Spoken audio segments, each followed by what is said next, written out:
നാട്ടിൽ പോകണമെന്ന് തീരുമാനിച്ചപ്പോൾ തന്നെ എൻ്റെ മനസ്സിലൊരാഗ്രഹമായിരുന്നു എൻ്റെ വേണ്ടപ്പെട്ടവരൊക്കെ വിളിച്ച് ഇവൻ്റെ ഒരു പിറന്നാൾ ആഘോഷം നാട്ടിൽ വെച്ച് നടത്തണമെന്നത്. ഇവ യു എയിൽ തന്നെ ജനിച്ചതുകൊണ്ട് തന്നെ നമ്മൾ ചെറിയ ചെറിയ കാര്യങ്ങളൊക്കെ അവൻ്റെ കുഞ്ഞു കുഞ്ഞ് പരിപാടികളൊക്കെ ഞങ്ങൾ ഇവിടെ തന്നെയാണ് നടത്തിയിരുന്നത്. അപ്പോൾ ഒന്നാം പിറന്നാളിൻ്റെ അന്നായിരുന്നു ഞങ്ങൾ ഫ്ലൈ ചെയ്തത്. അന്ന് അവൻ്റെ പിറന്നാൾ ഞങ്ങൾ എയർ അറേബ്യയിൽ വെച്ച് തന്നെ ഞങ്ങൾ ആഘോഷിച്ചു, കേക്കൊക്കെ കട്ട് ചെയ്ത്. പിന്നെ നാട്ടിലെത്തി എല്ലാവരെയും വിളിച്ച് നമ്മൾ ഒരു കുഞ്ഞ് ആഘോഷം നമ്മളിവിടെ സെറ്റ് ചെയ്തു.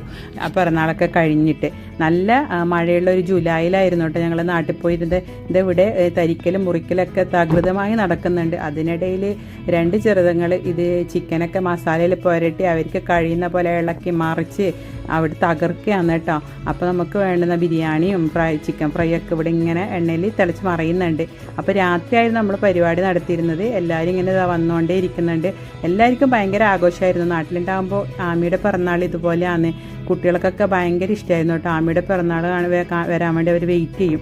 അപ്പോൾ നമ്മൾ ബർത്ത്ഡേ ചിക്കൻ എങ്ങനെ റെഡിയാക്കി ഒരു ഫോട്ടോ സെക്ഷനൊക്കെ നടത്താമെന്ന് പറഞ്ഞ് ഇങ്ങനെ തീരുമാനിക്കുകയാണ്. പക്ഷെ എങ്ങനെയൊക്കെ ഇരുത്തിയാലും ആളിരിക്കുന്നുണ്ടായിരുന്നില്ല. അവസാനം മനോട്ടൻ ഇതാ കണ്ടില്ലേ, ഈ ടേബിളിൻ്റെ അടിയിൽ ഇരുന്ന് കാണാത്ത രീതിയിൽ ബാക്കിൽ പിടിച്ചിട്ടൊക്കെയാണ് കുറച്ച് ഫോട്ടോസൊക്കെ എടുക്കാൻ വേണ്ടി പറ്റിയത് തന്നെ. ഏകദേശം ഒരു ബോട്ടിൽ ഹോർലിക്സ് കുടിക്കേണ്ടി വന്നു നമുക്ക്. അത്രയും എനർജി ആയിരുന്നു അന്ന് വേസ്റ്റാക്കി കളഞ്ഞത്. കാരണം ഒരു ഫോട്ടോ കിട്ടാൻ വേണ്ടി എത്ര പണിയാണ് നമ്മൾ എടുത്തിട്ടുണ്ടായിരുന്നത്. അങ്ങനെ ഏകദേശം എല്ലാവരും എത്തിയപ്പോൾ നമ്മൾ കേക്ക് കട്ടിങ്ങിനൊക്കെ തയ്യാറായി. അപ്പോൾ എല്ലാവരും ചേർന്ന് നമ്മൾ കേക്കൊക്കെ കട്ട് ചെയ്ത്, ഫോട്ടോക്കാരൻ മാമിന് നല്ല പണിയായിരുന്നു കേട്ടോ. ഒരു ഫോട്ടോ എടുക്കാൻ വേണ്ടി പല രീതിയിൽ ഒന്ന് നോക്കാൻ പറഞ്ഞാൽ അവൻ ബാക്കോട്ട് തിരിഞ്ഞു നോക്കും, അല്ലെങ്കിൽ ശരിക്കും നോക്കിയിട്ടുള്ളൊരു ഫോട്ടോ കിട്ടാൻ വേണ്ടി അവൻ കുറേ പണിയെടുത്തു. അപ്പം എല്ലാവരും കൂടി സന്തോഷത്തോടു കൂടി ഞങ്ങൾ ഈ കേക്ക് കട്ടിങ്ങൊക്കെ നടത്തി. കുട്ടികൾക്കൊക്കെ ഭയങ്കര ഇഷ്ടമായിരുന്നു. അത് കഴിഞ്ഞത് കുറച്ച് ചേച്ചിയുടെ കാറിലൊക്കെ ഇരുന്ന് ഫോട്ടോ എടുക്കാൻ തീരുമാനിച്ചു. അപ്പോൾ ഈ വീഡിയോ കാണുമ്പോൾ എനിക്ക് എൻ്റെ ചെറിയച്ഛനെ ഒരുപാട് മിസ് ചെയ്യുന്നുണ്ട്.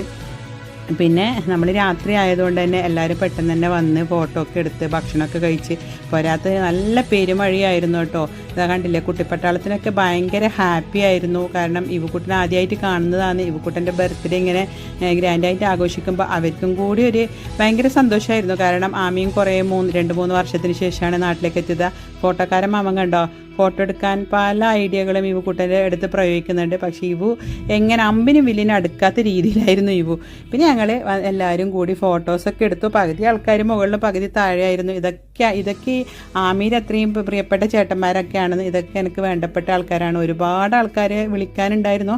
പക്ഷെ വളരെ കുറച്ച് നമുക്ക് വീടിനടുത്തുള്ളത് നമുക്ക് അത്രയും വേണ്ടപ്പെട്ട ആൾക്കാരെയും മാത്രം വിളിച്ചിട്ടാണ് ഞങ്ങൾ ഈ പരിപാടി പ്ലാൻ ചെയ്തത് തന്നെ.